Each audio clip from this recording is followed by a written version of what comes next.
Hello, welcome to our balance transfer quick Q&A. Thanks to everyone who sent in questions. Rose is going to ask them me, but if you're looking for the latest best buys, obviously we can't update a video every day, so for that you need the full guide, MoneySavingExpert.com/balance transfers that has them all in. What have you got for me? Mary's asked, I have 3 cards with total debts of £11,000. What's the best way to cut the cost of this? Well, bingo, you're in the right place because that's exactly what a balance transfer is for, Mary. With a balance transfer, you get a new credit card that pays off the debts on your old card or cards for you up to the credit limit so that you now owe the new card the money at its special low rate for shifting debt to it. That's the first thing, provided you've got a decent credit score, that you should try, and that's the definition of a balance transfer. Lynette's asked, have you any tips on changing to a lower interest credit card with a poor credit rating?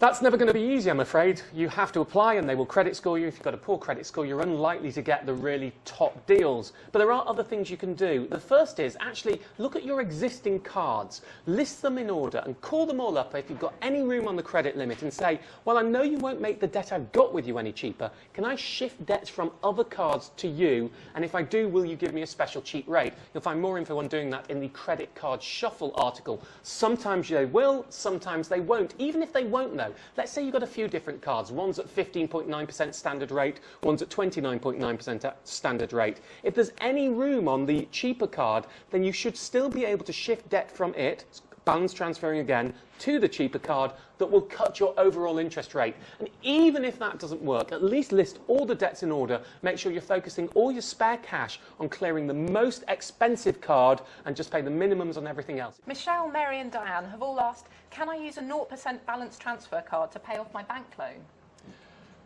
Yes, but not every 0% balance transfer card. It's what we call a super balance transfer, and effectively they let you shift debt from the bank account onto the credit card, even if you don't have any debt there. But very few providers allow you to do this, and it can be very dangerous if you try it with a provider that doesn't, because you could get charged a cash withdrawal rate. Generally, only the MBNA range of cards, which includes Virgin, let you do super balance transfers. There's a special article on the site. But if you're watching this a long time after the video is recorded, please check whether that's still allowed, because if they've changed the rules, things could get very tricky. Paul said, when rejected, how long should I wait to reapply for a 0% balance transfer card? Depends why the rejection is. The first thing you should do is make sure you check all your credit files to see if there's an obvious reason for rejection. Remember, each card company scores you differently depending on its own wish list for what is a profitable customer. So being rejected by one doesn't mean you'll be rejected by all. But if there's a problem on your credit file, it's very likely you will. And each extra application makes you less desirable to future lenders. So you have to be careful, spread applications around. But for that, please nip across to the credit rating article, which will explain it in full depending on your scenario. Barry said, as cards have to put repayments towards more expensive debt first, can I spend on a balance transfer card? Yeah, this is a big change that's happened this year in 2011. I always used to say, never, ever, ever, ever spend on a balance transfer card. That has now gone because even if your spending is expensive and the debts you've shifted are cheap, they have to prioritise paying off the most expensive debts first. Now, for a few various complicated reasons, it still can be moderately more expensive than having 2 separate cards. But the big never, ever, ever has gone. It's not absolute best practice, but it's no longer a nightmare problem. Of course, though, if you're already in debt and you're borrowing more, that's not a particularly good sign. Lizzie's asked, is it worth adding my credit card debts onto my mortgage? People often ask this question. The important thing to remember is while a mortgage rate is a long-term, low, consistent interest rate, mortgages you tend to repay over 25 years, whereas a credit card, if you pushed all your cash to it, you could repay much more quickly. And once it's lumped in with the mortgage, you can't separate out the balance that was your credit cards. Now, this is an easy stat, and I'm hoping I'm remembering this about right, but effectively, if you had £10,000, if you had a £10,000 debt on a mortgage at 5% over 10 years, that's about £7,500. If you had it at 10% over 5 years on a credit card, not every credit card's 10%, some cheaper, some a lot more expensive, that's £2,500. So the cheaper rate is offset by the longer borrowing. It is not an absolute must-do.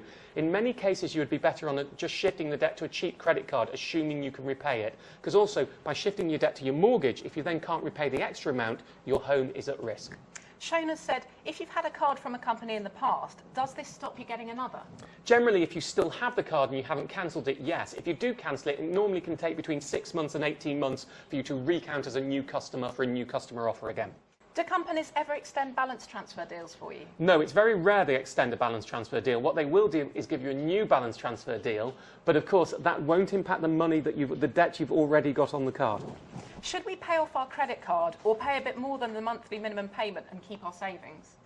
It depends on the interaction between your credit card rate and the amount you earn in savings. If the interest rate on your credit card is lower than the interest you'll be paid on your savings, which is pretty much only a 0% deal, then you're better off putting the money in savings. If the credit card is more expensive, as it very often is, than your savings, then you're far better to shove all your cash at clearing the credit card. Why pay 15% interest when you're only earning 2% on it?